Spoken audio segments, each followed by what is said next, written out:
What's up, people? Joe Winko here, your favorite Hawaiian guy, and here's my next episode of Joe Winko Talk. So, what I'm going to be talking about in this episode is, there's this one series that everyone's obsessed with. It's kind of like a horror series, but it kind of actually focuses more on the drama, if you ask me. It's called American Horror Story. It's about these, like, each season is a different storyline. They're not, like, really, they don't really follow each other or are related to each other, the seasons are. But they use the same actors, though. And, what else was I gonna say? The first season was called, Murder House.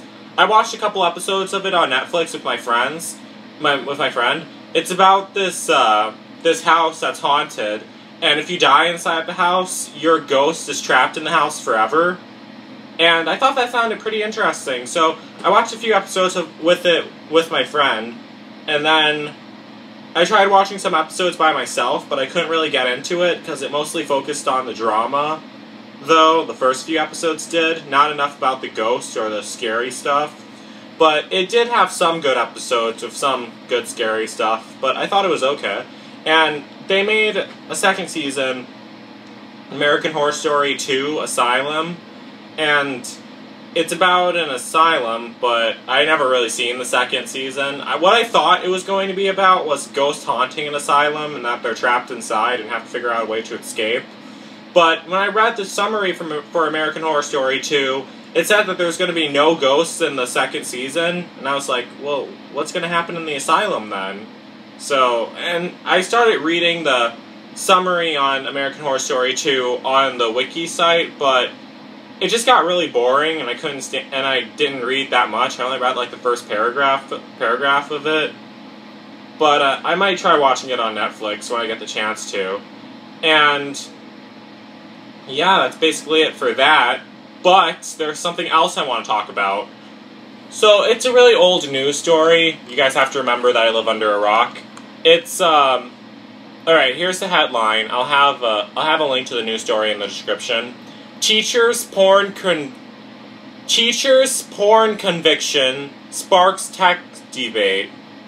So, basically what happened in this story, this one teacher, she's a substitute teacher. She was teaching a class full of 7th graders, and she left the classroom, and then all this pornography started popping up on the screens, and then the 7th graders started watching it, and they were all laughing at it. And then she got in trouble for it, because the 7th graders went home and started telling their parents about it. And then their parents reported her, and then they prosecuted her, and she got arrested. And apparently, according to this, she's facing 40 years in prison for exposing children. They're not children, they're 7th graders. For exposing 7th graders to pornography. 40 years? That's crazy.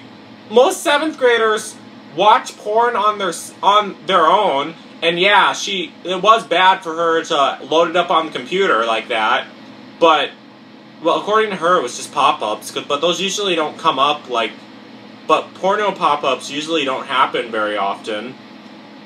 But still, that's crazy. 40 years? And there's a whole news video about it, about what went on and everything. Okay, I'll play it right now. Hold on one second. I'll put it in full screen. Okay, and it'll start right now. A substitute teacher in Connecticut is in some major legal trouble involving porn. Back in 2004, Julie Amaro noticed a few of her middle school students crowded around her computer giggling. She says she went over to investigate and then saw the group of students looking at several hardcore pornographic pop-ups. Yeah, they just have to throw in hardcore. 40 years in prison because of that. Let's bring in MSNBC senior legal analyst Susan Freiland. So, Susan, I know that police say their investigation shows that the substitute teacher, Miss Amaro, knowingly went on these websites, and that's why these pop-ups were showing up. But talk about what she actually was convicted of and just how serious those convictions are. She was convicted of a statute called risk of injury to a minor, which means she allowed a situation that could impair the morals of a child. Now, she testified at her own trial, and there was other testimony at this trial that nobody in that classroom but her touched that computer, which negates her claim that the kids put it on her computer. Also, they had experts testifying that this wasn't pop-up, it was accessed on purpose. But here's the bottom line. Let's say it was a pop-up.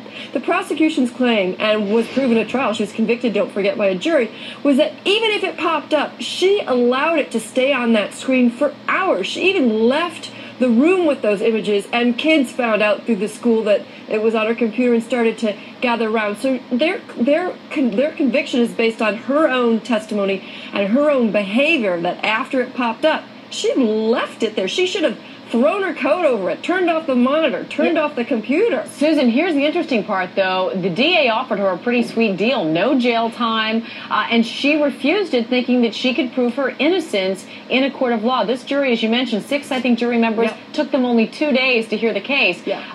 Was it shocking at all what happened and what she now may be facing? No. I mean, she could have gotten a program that's basically your one get-out-of-jail-free card that they have in the state of Connecticut, which, allows you not even to have a conviction. Her record would have been wiped clean, and she would have just done some probation.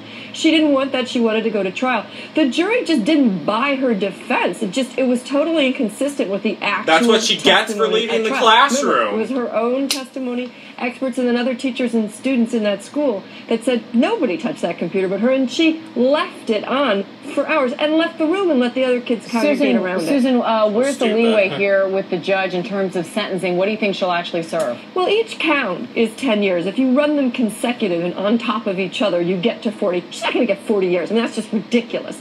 She could, though, go to prison for some small period of time. Don't forget, it's a teacher in a school allowing kids to look at porn. Not cool, especially if you're parents of those 7th graders. So could the judge put her in jail for a period of time? She could.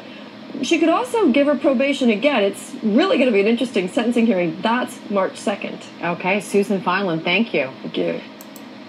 All right, so that's basically it. But that was the video and the news story video. And so it was actually her fault that all the porn started popping up on the screen.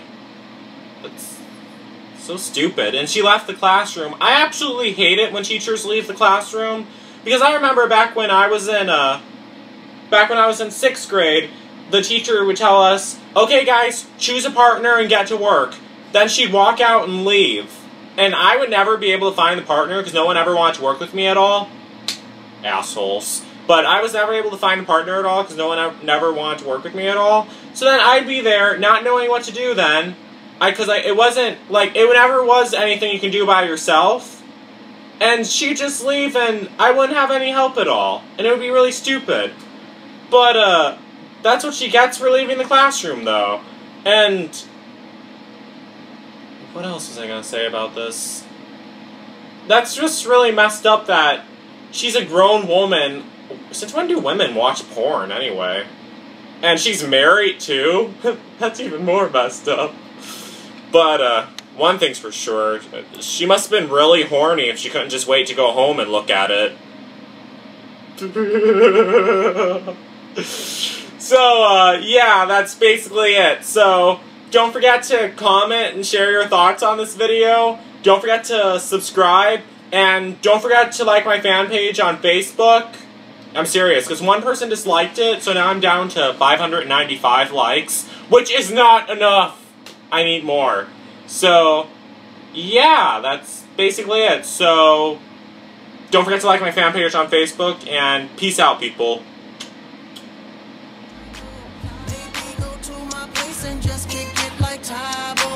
Impossibly, then you're over. Look back and watch me smack that.